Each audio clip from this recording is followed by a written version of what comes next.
Assalamualaikum warahmatullahi wabarakatuh. Selamat pagi dan salam sejahtera untuk anak-anakku di seluruh Sulawesi Selatan dan Bapak Ibu guru pendamping. Anak-anakku, hari ini kembali lagi bersama saya Ibu Satriani Esos dalam mata pelajaran sosiologi. Mungkin sebelumnya anak-anakku sudah mendapatkan materi yang berhubungan dengan materi ini dari Bapak Ibu pengajar Smart School. Nah, untuk kesempatan hari ini, Ibu akan membawakan materi tentang strategi pemberdayaan mengatasi ketimpangan sosial. Sebelumnya, Ibu sudah memberikan materi tentang ketimpangan sosial. Nah, anak-anakku masih ada yang ingat tentang materi ketimpangan sosial? Oke, saya yakin anak-anakku sudah paham. Nah, mari kita refresh kembali. Kira-kira apa itu ketimpangan sosial? Ketimpangan sosial ketika ada ketidakselarasan, ketidakserasian, atau ada gap dalam masyarakat antara kaum atas dengan kaum bawah. Yang terutama mungkin dapat kita lihat dalam masyarakat yaitu adanya ketimpangan ekonomi atau penghasilan dan banyak lagi gap atau kesenjangan yang terjadi di dalam masyarakat. Nah, kira-kira apa saja upaya yang bisa kita lakukan dalam mengatasi ketimpangan sosial itu sendiri?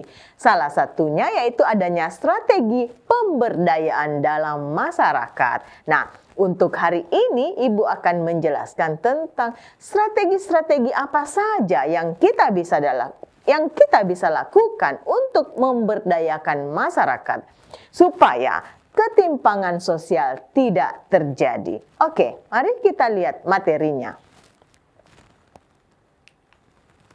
Nah, sebelumnya Ibu menjelaskan materi secara lanjut, Ibu akan mengingatkan kembali atau memberikan apa saja tujuan pembelajaran hari ini.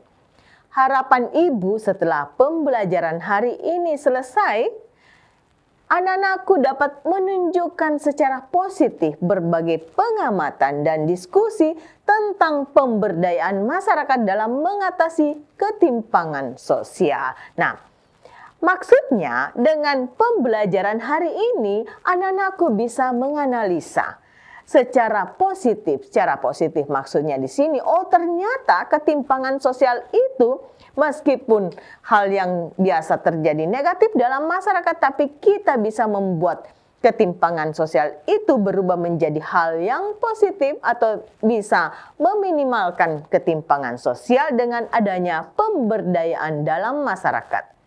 Nah, ini bisa dilihat dari berbagai pengamatan dan diskusi tentang pemberdayaan masyarakat dalam mengatasi ketimpangan sosial.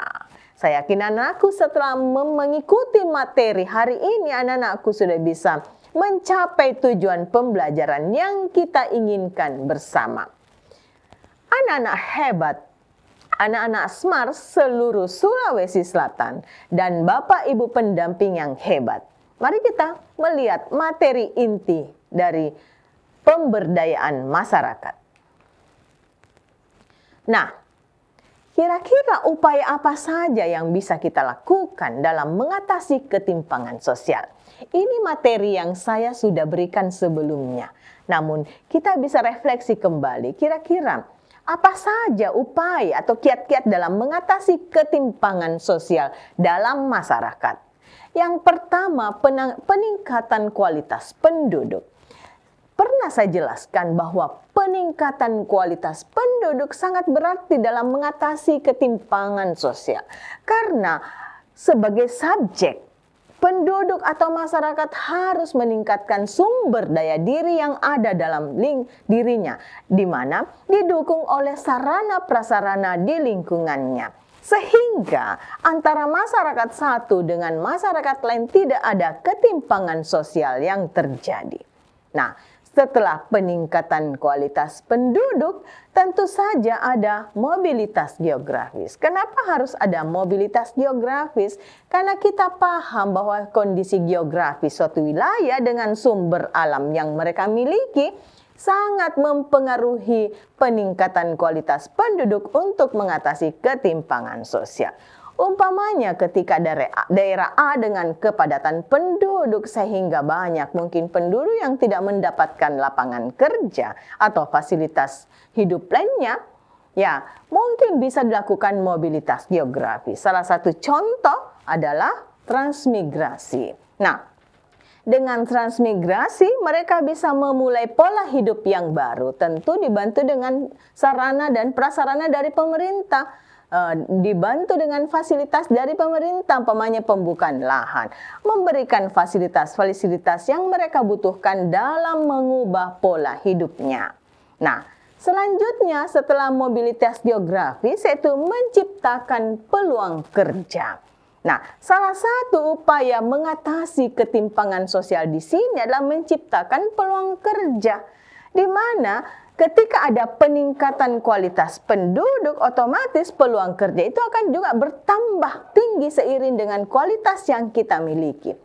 Ketika kita punya kualitas pendidikan yang bagus, skill yang bagus, soft skill yang bagus, otomatis dunia kerja akan membutuhkan kita.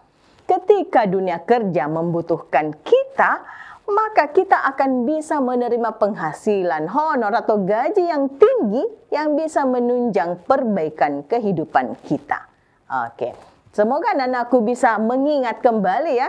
Oh, ternyata ketimpangan sosial ini pengertiannya ini. Kemudian, untuk upaya mengatasi ketimpangan sosial ada 3 di sini: peningkatan kualitas penduduk, mobilitas geografis, menciptakan peluang kerja. Dan saya yakin masih banyak upaya-upaya untuk mengatasi ketimpangan sosial yang lain yang belum sempat Ibu jelaskan hari ini. Oke, anak-anakku bisa untuk mencari nanti kira-kira apa saja untuk mengatasi ketimpangan sosial yang ada di masyarakat. Oke, Ibu lanjut. Nah, di sini mari kita lihat perspektif pemberdayaan masyarakat. Ya, perspektif. Ya, jangkauan penglihatan ataupun pengamatan, ya, pandangan tentang pemberdayaan masyarakat itu sendiri. Ya, mari kita lihat dari perspektif pluralis, ya.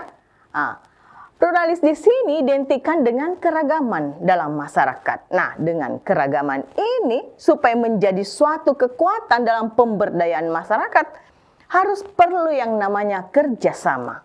Harus perlu yang namanya tolong-menolong antara masyarakat. Nah, dengan keragaman yang ada dalam masyarakat, kita harus berpikir secara luas bahwa sebenarnya kita ini semua adalah agent of change, itu agen perubahan dalam masyarakat. Nah, untuk memberdayakan masyarakat, yang harus kita pikirkan pertama adalah memberdayakan diri kita sendiri. Bagaimana mengubah diri kita sendiri. Ketika diri kita sendiri kita bisa ubah, maka kita bisa membantu masyarakat dalam memberdayakan masyarakat itu sendiri. Nah, sebagai agen perubahan, anak-anakku anak yang hebat, bapak ibu yang hebat, dan mungkin diri saya sendiri, ada 3 hal yang mungkin harus saya pikirkan dalam mengubah pola hidup atau diri sendiri. Jadi pola pemberdayaan masyarakat kita mulai dari diri kita sendiri. Yang pertama adalah bagaimana kesadaran timbul dari dalam diri kita sendiri. Kita sadar bahwa kita ini adalah bagian dari masyarakat. Kita sadar bahwa kita harus merubah diri lebih baik untuk memberdayakan kualitas yang ada dalam diri untuk memberdayakan masyarakat di sekitar kita. Nah, yang pertama harus ada kesadaran dari diri sendiri. Yang kedua, manusia yang bisa diberdayakan masyarakat, manusia yang disiplin terhadap dirinya sendiri. Manusia yang bisa memanajemen diri dengan baik untuk memberdayakan diri dengan baik. Karena kita sadar bahwa dalam diri kita ada potensi-potensi yang bisa kita kembangkan dalam kehidupan kita. Nah, itu yang kedua. Yang ketiga itu tolong menolong itu sendiri atau kerjasama. Kita adalah makhluk individu, berdiri sendiri, independen, tetapi kita tidak bisa menafikan bahwa kita tidak bisa hidup tanpa bantuan orang lain. Makanya kita butuh kerjasama, tolong menolong sebagai makhluk sosial. Inilah perspektif pluralis, ya, keanekaragaman dalam masyarakat, di mana dalamnya ada tolong menolong, kerjasama yang harus kita berdayakan dalam diri kita sendiri. Nah, selanjutnya perspektif elitis. Nah, mungkin dari dasar kata elit di sini adalah orang-orang yang berkuasa, orang-orang yang punya kekuasaan, orang-orang pintar, orang-orang yang mungkin punya modal besar sehingga mereka punya power atau kekuatan yang kuat dari para elit. Kaum elit itu adalah orang yang mungkin yang punya daya kontrol yang kuat di masyarakat. Nah, disinilah kita bisa memberdayakan masyarakat dengan kekuatan yang mereka miliki. Kita bisa saling berkoordinasi atau bekerja sama dan dengan kontrol yang kuat sehingga pemberdayaan masyarakat itu bisa terlaksana dengan baik, bisa terarah dengan baik. Oke. Nah, selanjutnya perspektif strukturalis. Struktur artinya ada perjenjangan dari atas ke bawah. Nah, kalau kita perspektif atau memandang pemberdayaan sebagai agenda perjuangan dalam masyarakat, berarti ada kiat-kiat atau ada alur-alur yang harus kita lalui, yang harus kita laksanakan untuk memperjuangkan pemberdayaan dalam masyarakat. Ada hal-hal yang tidak bisa kita tinggalkan supaya pemberdayaan masyarakat ini bisa terjadi dengan baik. Nah, kenapa? Karena kita butuh pemberdayaan dalam masyarakat untuk mengurangi atau meminimalkan ketimpangan sosial yang terjadi. Karena ketika ketimpangan sosial itu kita pertahankan, otomatis masyarakat itu akan selalu terjadi konflik dan tidak ada tata tertib atau tertib sosial yang terjadi di masyarakat. Nah, selanjutnya perspektif poststrukturalis. Di sini titik tekan pemberdayaan pada aspek pendidikan pada masyarakat. Kita tidak bisa menafikan bahwa pendidikan sangat penting dalam pemberdayaan masyarakat. Ketika masyarakat tingkat pendidikan tinggi, maka akan seiring dengan sumber daya yang mereka miliki. Tingkat pendidikan sangat menentukan bagaimana kinerja, bagaimana etos kerja, bagaimana mindset, bagaimana pola pikir mereka untuk mengembangkan masyarakat. Nah, ini mungkin yang sangat penting selain mungkin hal-hal atau aspek-aspek lain seperti kesehatan, ya, seperti ekonomi. Pendidikan sangat berperan penting dalam pemberdayaan masyarakat. Oke. Nah, di sini kita tadi sudah melihat upaya-upaya apa saja dalam memberdayakan masyarakat. Nah, kita masuk di materi strategi. Kalau kita berbicara strategi, kita berbicara kiat-kiat, ya. Kira-kira strategi apa yang paling ampuh dalam pemberdayaan mengatasi ketimpangan sosial?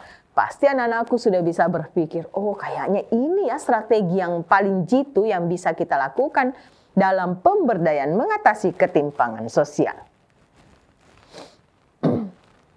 Nah, kita akan mengulik dari berbagai bidang. Yang pertama kita lihat dari bidang ekonomi.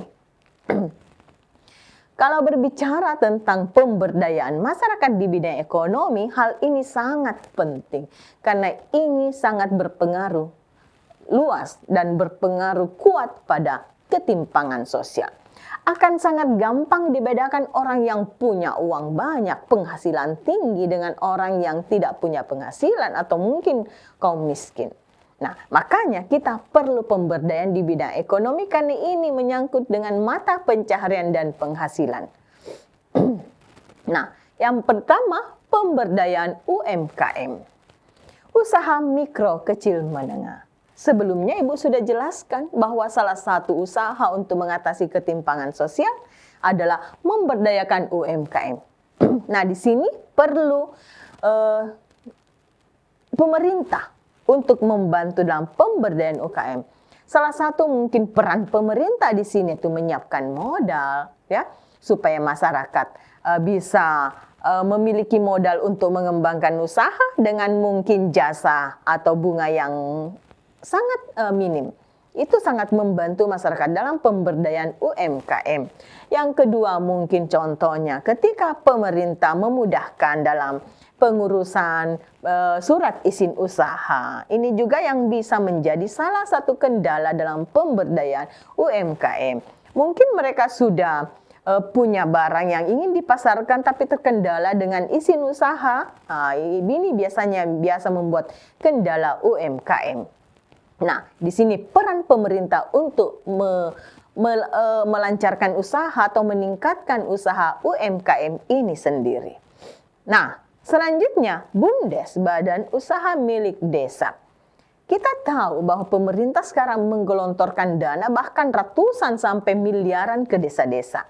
Ini adalah salah satu usaha pemerintah untuk memberdayakan mulai dari masyarakat yang paling di bawah.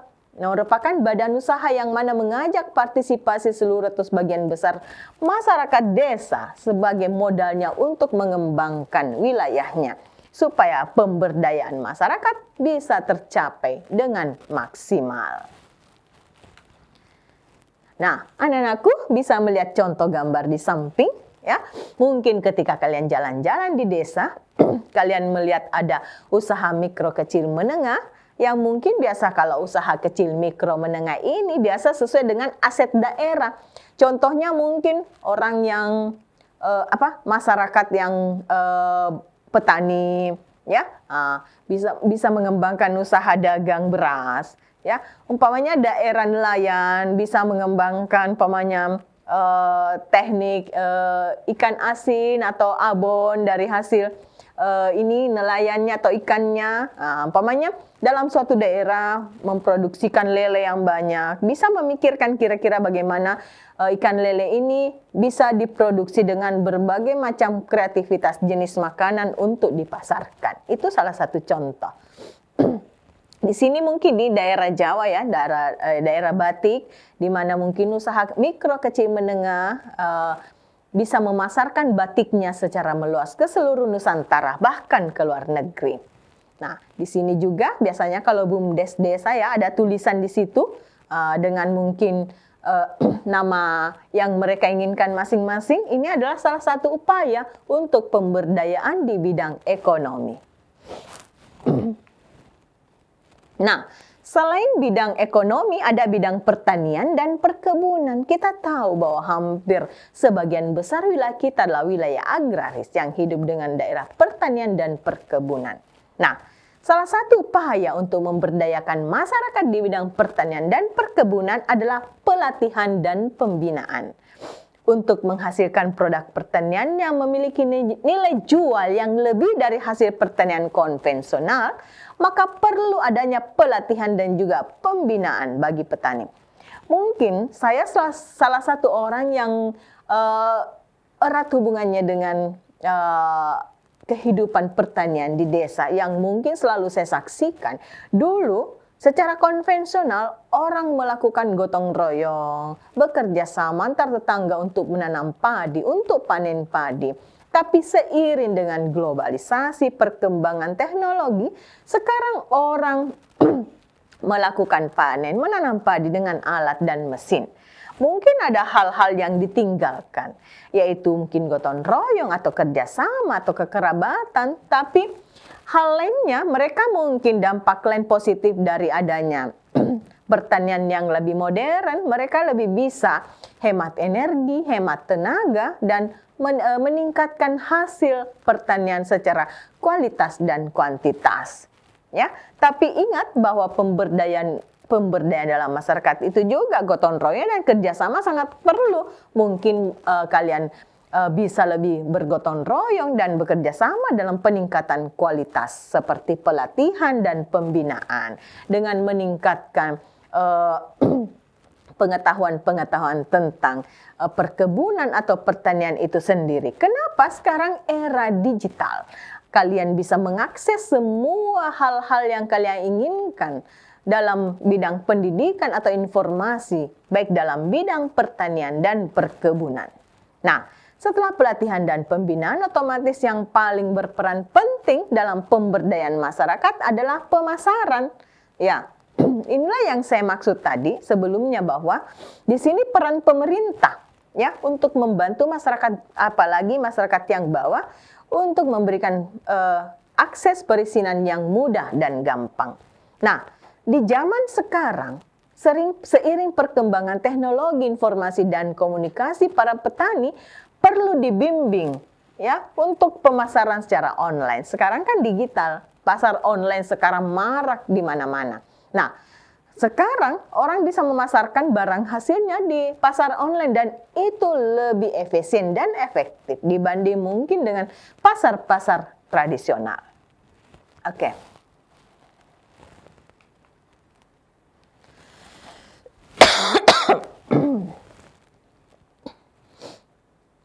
Oke, selanjutnya di bidang kesehatan. Sebelumnya saya sudah jelaskan bahwa selain pendidikan, kesehatan sangat berpengaruh besar dalam mengatasi ketimpangan sosial. Jadi kesehatan ini perlu diberdayakan dalam masyarakat. Masyarakat yang sehat, masyarakat yang sejahtera adalah masyarakat yang bisa mengakses sarana kesehatan dengan baik. Nah, yang pertama di sini adalah sarana dan prasarana kesehatan. Pemberdayaan di bidang kesehatan yang dapat diperhatikan adalah mulai dari peningkatan sarana dan prasarana kesehatan. Ini penting sekali karena ini sangat menunjang dalam keselamatan dan pembinaan kesehatan masyarakat. Mungkin dari hal-hal kecil posyandu dalam masyarakat. Posyandu itu sangat diperlukan dalam mendeteksi bagaimana kesehatan awal balita dan orang tua dan ibu hamil. Sarana dan prasarana kesehatan sangat penting dan ini mungkin telah dibuktikan oleh pemerintah saat ini bahwa dulu puskesmas itu hanya menjadi sarana kesehatan yang mungkin paling minim sarana. Ya, mungkin tidak didapatkan dokter di puskesmas, tetapi seiring perkembangan dan perubahan zaman, masyarakat sudah semakin banyak, mereka sudah membutuhkan pelayanan kesehatan tingkat tinggi atau kualitas yang baik di masyarakat paling bawah. Jadi sekarang di puskesmas sekalipun anak-anakku sudah bisa mendapatkan pelayanan dokter, bahkan dokter ahli sudah mulai diturunkan di puskesmas. Ini mungkin salah satu pemberdayaan masyarakat di bidang kesehatan. Yang kedua, promosi dan penyuluhan program kesehatan. Kita perlu penyuluhan supaya mindset masyarakat tentang hidup sehat dan pola hidup sehat bisa berkembang dengan baik. Pamannya Germas, Gerakan Masyarakat Sehat. Layanan posyandu seperti yang Ibu sudah jelaskan tadi secara berkala dan bidan masuk desa. Ini mungkin kiat-kiat atau strategi di bidang kesehatan untuk meningkatkan pemberdayaan dalam masyarakat. Nah, kita lanjut di bidang pendidikan. Bidang pendidikan juga sangat berperan penting dalam pemberdayaan masyarakat. Yang pertama otomatis sama dengan bidang kesehatan. Kita butuh sarana dan prasarana pendidikan. Tidak jemu-jemunya mungkin Ibu mengulang bahwa Ibu berdiri di sini adalah salah satu kiat, salah satu strategi bagaimana meningkatkan bidang pendidikan khususnya di Sulawesi Selatan. Ya, Ibu berdiri di sini bukan berarti Ibu adalah guru terbaik, ya.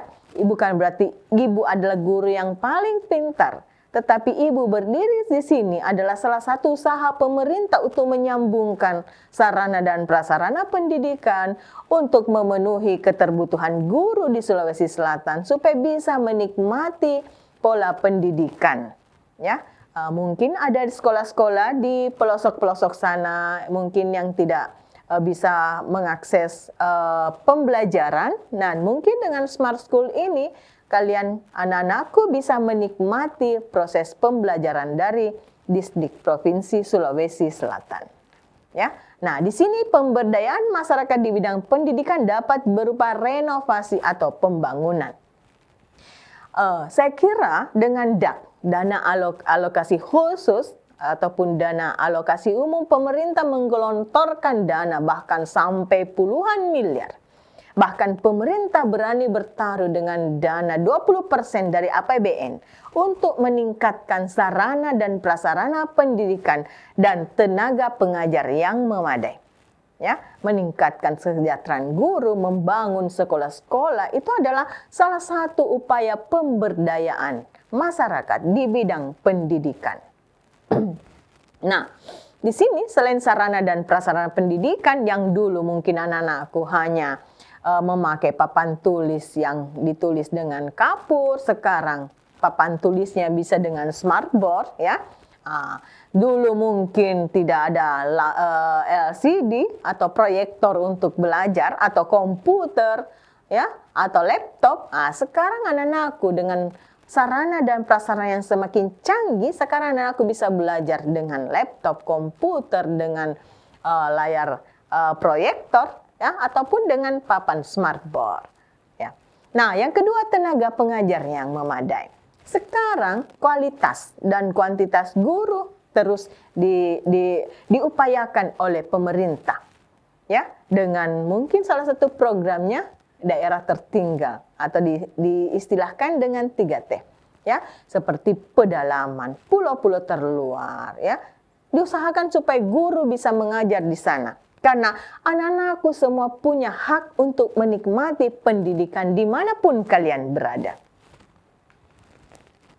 Nah, selanjutnya bidang sosial budaya. Hal ini penting menunjang karena kita manusia adalah makhluk sosial. Adaptasi, interaksi, dan pola hubungan sosialisasi sangat membantu dalam memberdayakan masyarakat. Nah, kita lihat di sini, salah satu contoh yang sosial budaya yaitu sanggar tari. Kenapa kita harus melestarikan tari-tari atau kesenian budaya?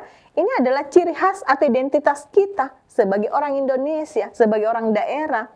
Nah, di sini contohnya sanggar tari dibuka untuk meningkatkan pengetahuan dan kemampuan masyarakat setempat untuk menarikan tari daerah yang sesuai dengan budaya setempat. Meskipun sekarang banyak tari-tari kreasi yang muncul, tari modern, tetapi tari tradisional tidak bisa kita tinggalkan. Ya, kita butuh ciri khas. Kita butuh daya tarik masyarakat untuk diberdayakan, dan salah satunya adalah bidang seni. Nah, supaya hal-hal negatif ataupun hal-hal yang masuk ke dalam negara kita tidak menghilangkan ciri khas dari kesenian kita. Nah, ini yang perlu kita lestarikan bersama supaya kita tetap bangga mempunyai budaya sendiri. Nah, salah satunya itu workshop pengawasan ya. Nah, dana sosial masyarakat di sini dalam bidang sosial budaya. Mungkin salah satunya di sini workshop untuk tetap mempertahankan sosial ya, budaya-budaya yang ada ya. Di sini dana sosial yang diberikan oleh pemerintah yang diturunkan langsung ke berbagai daerah. Dengan demikian pemerintah juga bisa mengadakan ya pemberdayaan kepada perangkat desa. Jadi mungkin sangat berhubungan erat, yaitu ketika perangkat desa bisa diberikan modal yang mumpuni, mereka bisa mengembangkan potensi diri, mereka bisa mengembangkan kehidupan sosial yang lebih baik, mereka bisa mempertahankan kelestarian budaya yang mereka miliki, sehingga mereka tidak gampang saja untuk mengikuti budaya-budaya luar yang mungkin bisa meruntuhkan ciri khas budaya kita sendiri. Oke. Nah, selanjutnya di bidang politik. Politik juga sangat berpengaruh dalam pemberdayaan masyarakat ini karena menyangkut kekuasaan, menyangkut kebijakan dalam masyarakat. Nah, mungkin sekarang lagi marak-maraknya ya untuk pemilihan calon presiden. Nah, anak-anakku yang mungkin sudah kelas 12 harus cermat dan pandai dalam melihat situasi politik sekarang ini. Ya, harus sudah tahu bagaimana menghindari black campaign ya. Harus sudah tahu kira-kira bagaimana cara memilih yang baik dan benar ya. Harus memilih sesuai dengan kata hati, dengan visi misi para pemimpin supaya bisa membawa negara kita menjadi negara yang lebih baik ke depan ya. Oke. Kalau berbicara tentang pemberdayaan masyarakat di bidang politik ya, di sini pengenalan cara mengikuti pilkada atau pilpres. Anak-anakku sudah harus paham ya tata cara pilkada dan pilpres sekarang ini. Jadi KPU mungkin sudah mengumumkan ya yang capres dan cawapres sekarang bisa mengadakan suatu workshop ataupun seminar kepada para masyarakat untuk bagaimana cara mengikuti pemilihan kepala daerah ataupun pemilihan presiden. Nah, anak-anakku yang sudah kelas 12 sekarang mungkin sudah mengikuti P5 tentang demokrasi. Ini adalah salah satu pemerintah melewat dunia pendidikan untuk memberikan pengenalan kepada kalian bagaimana tata cara pemilihan dengan baik dan benar. Ya, yang kedua, pemahaman ideologi Pancasila kepada kaum milenial. Mungkin dengan adanya globalisasi, ketimpangan sosial itu berpengaruh terhadap demoralisasi moral anakku semua. Tapi kita tidak boleh berpasrah dan berpangku tangan orang mengikis moral kita terhadap bangsa. Untuk itu kita harus lebih mendalami, memahami tentang ideologi Pancasila. Kenapa ideologi Pancasila memberikan kita arah tujuan pola hidup yang lebih baik? Ya, kelima Pancasila yang ada dengan butir-butirnya merupakan ideologi atau tuntunan kita dalam berperilaku harus kita amalkan dalam kehidupan sehari-hari. Ini juga adalah salah satu konsep atau strategi memberdayakan masyarakat.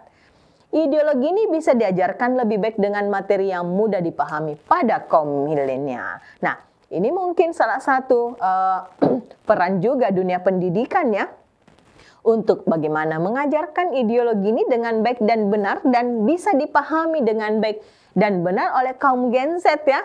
Ibu bilang kaum Gen Z itu kaum milenial seperti anak-anakku semua, anak-anak hebat, anak-anak smart. Nah, sekarang kita sudah belajar bersama tentang bagaimana strategi pemberdayaan mengatasi ketimpangan sosial. Masih ingat kan yang tadi Ibu sudah jelaskan di bidang ekonomi? Ekonomi sangat berperan dalam penghasilan, di mana peran pemerintah juga sangat besar dengan memberikan modal, memberikan izin usaha, meningkatkan UMKM dengan BUMDes. Oh ya, mudah-mudahan anak-anakku masih ingat semua yang Ibu jelaskan tadi. Yang kedua, bidang pertanian dan perkebunan, ya, meningkatkan sarana dan prasarana pertanian dengan teknologi yang tepat guna, ya, meningkatkan produktivitas pertanian dan perkebunan. Bidang kesehatan dengan sarana prasarana yang mumpuni, dokter yang handal di setiap puskesmas dengan pelayanan posyandu untuk masyarakat di paling bawah. Nah, bidang pendidikan pasti juga mempunyai peran penting, yaitu meningkatkan kualitas guru, ya, meningkatkan kualitas sarana dan prasarana pendidikan. Nah, selanjutnya bidang sosial budaya dan politik. Di sini sangat berhubungan erat karena ada elit-elit politik yang akan mendukung terciptanya masyarakat-masyarakat yang mumpuni, yang tertib sosial, yang bisa mengarahkan ke arah yang lebih baik dengan ideologi-ideologi Pancasila yang harus diamalkan dalam kehidupan sehari-hari. Oke, bagaimana anak-anak hebat, anak-anak smart?